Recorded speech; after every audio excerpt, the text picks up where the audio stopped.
Dubai சர்வதேச விமான நிலையத்திலிருந்து பயணம் செய்யும் பயணிகளுக்கான புதிய பயண ஆலோசனை எமிரேட்ஸ் ஏர்லைன்ஸ் வெளியிட்டுள்ளது. தற்போதைய சூழ்நிலையை கருத்தில் கொண்டு குறைந்த அளவிலான விமான சேவைகளை இயக்குவதாக எமிரேட்ஸ் உறுதி செய்துள்ளது. இதன் காரணமாக பிப்ரவரி 28 முதல் மே 31 வரை பயணம் செய்ய டிக்கெட் முன்பதிவு செய்த பயணிகளுக்கு தங்களின் டிக்கெட்களை மாற்றுவதற்கு அவகாசம் மேலும் 1 மாதத்திற்கு நீட்டிக்கப்பட்டுள்ளது.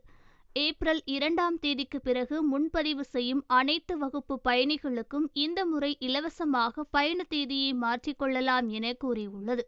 பயண திட்டங்களில் மாற்றம் செய்யப்பட்டால் அடுத்து கிடைக்கும் விமானத்தில் முன்பதிவு செய்யப்படும் அல்லது மே 31 வரை டிக்கெட் இலவச மாற்றங்கள் செய்து கொள்ளும் வசதியையும், டிக்கெட்டை ரத்து செய்து முழு பணத்தை திரும்ப பெறும் வசதியையும் ஆன்லைன் மூலமாகவோ அல்லது வாடிக்கையாளர்கள் மூலமாகவோ வழங்கப்படும். இருப்பினும் துபாயில் உள்ள சிட்டி செக் இன் மையங்கள் தற்காலிகமாக மூடப்பட்டுள்ளது.